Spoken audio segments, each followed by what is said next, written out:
One thing I've been warning prospective home buyers about on my channel for about 2 years now is the hidden cost of homeownership, because people have been told this lie, this myth, that once you buy a house and you get a 30-year fixed mortgage, that your house payment's never going to go up, guys.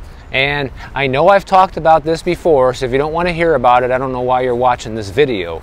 But the reason I'm talking about it today is because there is some updated information on what these costs are, because we're continually living in a high inflation environment where life is not getting cheaper, it's getting more expensive. So I think it's worth going over what the figures are right now, so people who are looking at buying during this home buying season here in the spring know what they're up against. So the number one thing that I hammer the most on the channel is homeowners insurance, and it's probably the most problematic expense for any homeowner right now. Whether you're an investor or somebody looking to just buy a house to live in, this is going to be a problem for you, because just on a nationwide average, homeowners insurance went up about 10% in 2023, guys, and that's just the nationwide average. So depending on where you live, maybe it didn't go up at all, but in most places it did go up, and in a lot of places it went up by a lot more than 10%. Now the insurance industry will tell you that, well, this is also because more Americans moved to disaster-prone areas in recent years, increasing the exposure to these events. So while there is some truth to that, because typically the most popular areas people want to live oftentimes face the most peril, you know, like the wildfires in California and the earthquakes, and over here in Florida we have problems with flooding and hurricanes. And this is especially important for today's buyers to pay attention to, because even people who locked in a 4% or lower mortgage rate, the lucky ones essentially, who bought just in time for them to get those mortgage rates, I'm even one of them, people in that category are still facing monumental increases in their property taxes and insurance, which in a lot of cases can lead to people no longer being able to afford the house any longer. And the biggest problem is that even if you can afford it today on paper, you run the numbers, you get the insurance quote, and you look at the property tax bill, even if your budget aligns with that now, that might not necessarily be true in a couple of years from now, because of how volatile these expenses have been. And something else you have to keep in mind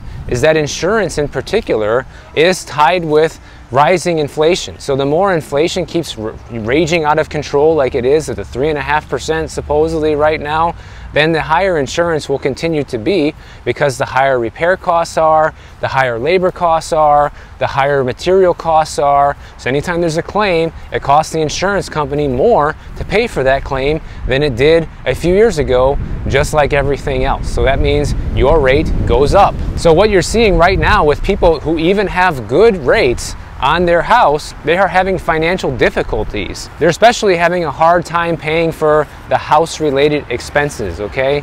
Nearly 1 in 5 of people said that they could not afford a $500 emergency repair without going into credit card debt, according to a February online survey from Clever Real Estate, okay?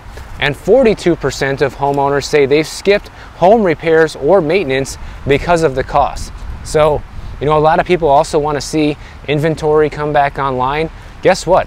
When you start seeing a lot of these houses come back on the market, they're going to be distressed sales. People who cannot afford to maintain their current house, and there are going to be loads of repairs, loads of deferred maintenance that you're going to have to take care of, which means you better lowball these people and pay them the price for the house that it's really worth, not what they're asking in Looney Tunes land. According to an additional survey from Fannie Mae last year, 10% of homeowners were not confident they could afford their home insurance premiums at their next renewal, guys. So let's say even half of those people can't afford it. Say 5% of homeowners can't afford it and need to sell.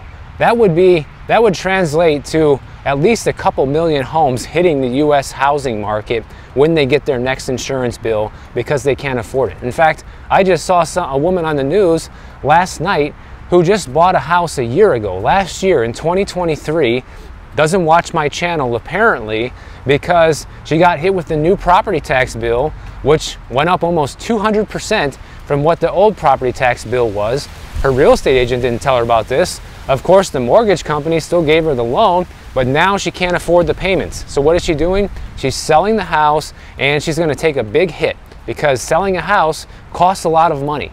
So all the money she invested as a down payment, anything that she put into the house in terms of repairs so far, one thing she said she invested in was the security system, that's all gone. She's losing that money and is now going to have to find a new house. But it's going to be the same situation. Hopefully she'll make a better decision next time around. There was one elderly guy in Boulder, Colorado, who recently just passed away. His property taxes on his house was about $5,400 a year. And then between 2020 and 2023, the homeowner's insurance more than doubled up to $7,000 a year. And this guy was only making a little over $1,000 a month on Social Security. So his son had to come in and help him pay the bills. And now that he's gone, they're going to sell the house. So one thing that I've also been telling people is, oh, when we get all this inventory, you know, they're just going to scoop it all up. No. They're going to sell it, guys, because people who inherit these houses also can't afford to keep this as a second house or even a rental in many cases, and they're going to offload it. You know, I made a video the other day showing you guys that the average maintenance cost for a single family home in this country right now is about $18,000 a year in addition to your mortgage payment. So if you don't have an extra $18K a year lying around after what your mortgage broker says you can spend on the house, you better move on and just keep renting, because otherwise you're going to be in for a big surprise when you're looking at paying these kind of expenses for the house. This is just routine stuff like, you know, making sure the gutters are clean and taking care of the lawn and occasional expenses like a roof repair or a plumbing repair or an HVAC repair. Those things come up. And of course, because inflation is not under control, guess what? The cost of all those services is also up. And to make matters even worse, the amount of people available to do this work and make these repairs is also on the decline because people don't want to work. Here's a funny example they use in this story about how crazy this is, guys. In Manhattan, which is, you know, one of the most expensive housing markets in the entire country, in February, home values fell 8.9% year over year. That's a pretty hard hit for just 1 year in price reductions. You could say the housing market in Manhattan might be crashing right now. But even though the prices are coming down, the maintenance fees for a lot of these buildings over there have rose about 62% from the first quarter of 2020 to the first quarter of 2024. So in the span of 4 years, the maintenance fees on these buildings has shot up by 62%. The same thing happened to me here in Florida. So this is not just a Florida problem, this is happening all over the place. And even if insurance doesn't get you guys, the property tax office will, because the average property tax for a US single family home in 2023 was about $4,062, which was up 4.1% from 2022. But in some places, like Charlotte, North Carolina, for example, the average property tax rose 31.5% between 2022 and 2023. In Indianapolis, Indiana, it went up 19%. So one thing you need to be asking yourself as a potential home buyer right now, if you're somebody looking at getting in on the spring market, look at the price of the house and, you know, what your mortgage, your taxes and insurance and all that stuff's going to be, your total payment, right? And see, what's that going to cost you per year? And then tack on an additional $18,000 for all the potential repairs, and then divide that by 12. That's your new monthly payment of what it's really going to cost, and see if you can still afford it. If the answer is no, you shouldn't buy that house. And honestly, it doesn't matter if it's a house or a condo, guys, because if you buy a condo, you're not getting off easy either, because even though you don't have all the maintenance that you have to do around the house, what you do have are HOA fees and special assessments. Here we have a mansion for sale, not a house, at $15.6 million, which they purchased back in 2016 for $3.6 million. Their current property tax bill is already $85,000 a year, but that is a drop in the bucket compared to what the new owner is going to be paying. Once the new person pays $15 million for this house, their property tax bill is going to be close to $300,000 a year moving forward just in taxes. Don't even bother what the mortgage and the insurance and all that's going to be. It's going to cost probably $1 million a year just to own this house. I mean, how insane is that?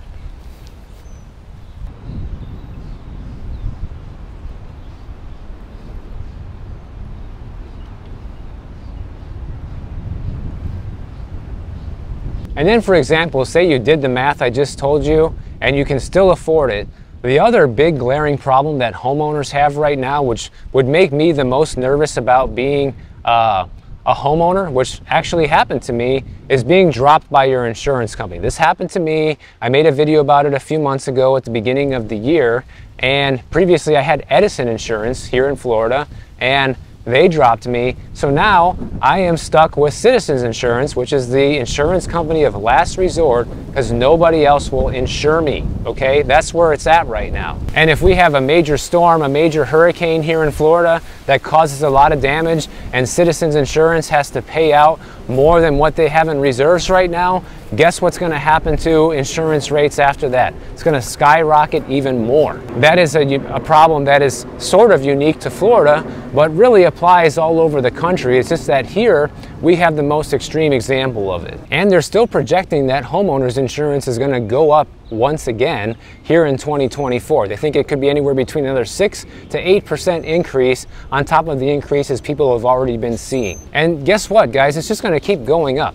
I've never heard of a situation where people's homeowners insurance go down. Maybe if you're really lucky and you shopped around, maybe you could have gotten a discount by going with another carrier, but eventually it rises back up to where it was before and higher because the cost of these insurance companies and the profits they're making, the CEO's pay is not going down. Let me remind you that, oh yeah, by the way, these guys that work for the insurance companies, the big CEOs, they're raking in the dough. That's right. In 2022, State Farm CEO made $24.4 million. Travelers made $20.8 million. Allstate made $18.9 million. Liberty Mutual, $15.4 million. Geico, $13.6 million. Progressive, $12.7 million. And you can see the list goes on. Total combined CEO pay in 2022 was $130 million for all these major insurance companies, and guess what? That doesn't even include the lower level managers and middle management, people that are still making big healthy salaries, probably several $100,000 per year, but your rate's gonna go up. And like we were talking about in yesterday's video with the American Dream guys, like everybody's so hung up on interest rates. I proved to you in that video, so if you missed it, go watch it, that even if interest rates were to fall to 4.5%, you're still not going to be able to afford a house at today's prices, okay? And the other thing is, these insurance rates and property taxes, in a lot of cases now, can be equal to, if not more, than your actual mortgage payment, how much you are borrowing and paying in interest and principal back to the bank. That's how severe this is getting. They talked to another guy in New Orleans who's selling a couple of houses. He's selling an investment property and a vacation home because one of the properties is a $500,000 house, okay? And the homeowner's insurance is $8,000 a year, and the flood insurance is an additional $2,000 a year, plus the property taxes keep rising on top of that. So this guy is probably paying at least $20K a year just in property taxes and insurance on this $500,000 home. And to make matters worse for him, the New Orleans housing market is one of the worst right now in terms of how slow the market is. Okay, it takes about 97 days for the average house in New Orleans to go under contract right now. So the inherited property that this guy has, he went to go sell it, and he had 2 offers that he accepted that eventually fell through, didn't work out, and it finally sold, but he had to sell it 17% below its initial listing price. And he had to offer the new owner a type of contract that enables them to pay in installments because the buyer couldn't qualify for a traditional mortgage due to the insurance costs. So people are getting screwed from both ends here. You know, this guy thinks his house is worth 17% more than it actually was, had to lower the price dramatically. That's basically a crash scenario right there, first of all. Second, the buyer is taking on a tremendous amount of risk buying in an area where they can't even get insurance and moving forward with it anyhow. I cannot ever think of a time in history where people were this brazen and this willing to just take a massive risk buying properties like this, guys. Like, not even during the frenzy before the last housing crash did things get this ridiculous. And check it out. That was just the first house. His inherited property he was able to get sold after a massive price cut. The vacation house has been sitting on the market since August of 2023 with no offers. And he thinks that the reason is because the cost of insurance on the house is too high, because it is on a lake after all, and it's in New Orleans, one of the only cities that lies below sea level in the United States. So probably nobody's ever going to insure a house like that. And the house that this guy lives in, he also lives in New Orleans, okay? Get this, he received his insurance bill for wind and hail insurance last year for about $31,000. which is a $3,200 increase just from the year before. So you guys want to talk about insane numbers? These are insane numbers. In fact, now that I'm talking about this, this is something I've been meaning to say here on the channel. If anybody who watches my channel is in the insurance business, you regularly quote and write homeowners insurance policies, and you want to do a little deal here on the channel where I can promote your insurance business, and in exchange, you can give me, you know, a real insurance quote on any property across the country that I ask you to look at. You know, if you can do that, then I think it'd be good to have a partnership like that, because it might throw more business your way for people who need insurance, and I would be able to give people a realistic picture of how much does insurance cost on that house across the street, because that's something that you're never going to find out on Zillow or Redfin or anything like that. You have to go and get a quote. But this guy, instead of paying that $31,000 a year, he's also on New Orleans' version of Citizens Insurance now and paying $7,900 a year instead of $31,000, but he had to replace his roof to make that happen. He says that his monthly payment for taxes and insurance is higher than the principal and interest payment on his mortgage. So it's basically like having two mortgages on one house. What did I just say a few minutes ago? This is what people are experiencing. Now, I know this is an extreme example of people that live in dangerous areas for the climate, so to speak, okay? But people who are not living in these dangerous areas are still seeing this happen, just on a smaller scale. The reason I keep bringing this stuff up, guys, and repeating it and giving you the latest info on these expenses and what people are going through is because I don't want to see people make the wrong decision, you know? I don't want to see people lose their life savings or, you know, a big gift down payment that their family member gave them a couple of years from now because they decided to jump into this extremely volatile housing market at the worst time in history. Unless you can confidently say you can afford all the things that I just mentioned, you may want to think twice. And that's why the housing market still looks to be so strong and median home prices are so high, which I'm going to do a full video on here soon. Those are the people who are actually buying right now. People who look at these expenses and just shrug it off and say, yeah, no big deal, are the people who can really afford to buy these houses and not even think about it. That is making the median home price across the country trend upwards rather than downwards, but it's not telling you the true picture of what's happening. As if all those expenses going up wasn't bad enough, guys. You know, home buyers are also contending with higher mortgage rates right now too. We just got the CPI numbers in, and according to Mortgage News Daily, the average 30-year fixed rate is at 7.37% right now. That's almost as high as it's ever been in recent history. It was around 8% towards like the fall of last year. Here we have a house for sale for about $2.5 million, which they purchased back in 2021 for almost 1.9. So at least they're not asking double or triple like a lot of these people are. It sounds like they're trying to just sell it for fair market value, trying to give them the benefit of the doubt on this one. And their property tax bill is still $25,000 a year with a homestead exemption, but of course that's gonna close to double for the new owner. And here's a direct quote from Freddie Mac. They said that mortgage rates have been drifting higher for most of the year due to sustained inflation and the reevaluation of the Federal Reserve's monetary policy path, meaning that the Fed has been wrong, the Fed has been lying, and we're not going to see rate cuts. And the mortgage industry and the treasury bond investors know this. And speaking of being dropped from insurance, you had 72,000 people recently who just lost their homeowners insurance in the state of California, okay? State Farm has been dropping policies ever since last year, I believe. They just dropped another 72,000 over there. They talked to a guy who was with Allstate for a long time. He was dropped by Allstate 2 years ago, and then he got State Farm, and now he just got dropped by State Farm. So this is the thing that people are going to be facing right now moving forward. And because of all these expenses, because of how much everything costs right now, you're seeing a big uptick in people who are calling the 211 hotline.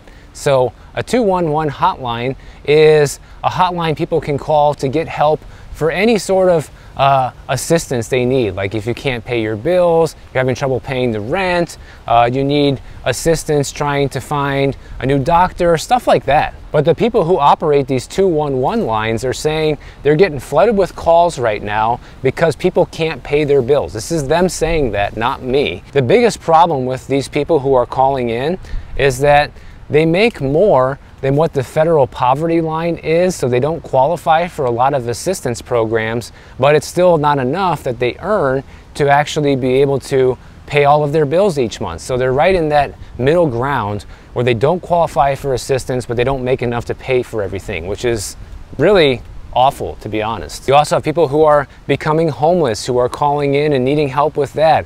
People who need help with medical bills that are not able to pay those. And according to the 211 hotlines, the poverty line right now, federal poverty line in this country is $31,200. But basically people who are making this or slightly above this, are the working poor, are struggling to pay the rent or pay the car payment. And that's why you're seeing an uptick in evictions. You're seeing an uptick in people losing their cars and having their repos go up. And I know all this stuff is bad, guys. I'm not saying it's good, but I want people to be aware of this, because what I see so many people do is just jump into buying a house and only realize these things afterwards when it's too late. If you heard everything I just said and just like, okay, whatever, no big deal, I make 250 grand a year, I can afford all that stuff, then by all means, knock yourself out, you know? You're gonna buy anyways, regardless of what some guy on YouTube says. And some people might ask like, okay, Michael, what can we do about all this? We know how bad it is, but what can we do about it? I mean, not a whole lot, unfortunately, guys. The real answer is you need to make a lot more money. But if you want to have any shot at preserving the value of your money, which is being rapidly depreciated by the day right now, I think the only real answer is to make sure you have some gold. You know, I shared this picture on the channel a couple months ago. I'll share it again. And it says 10 of these would buy the average house in 1920.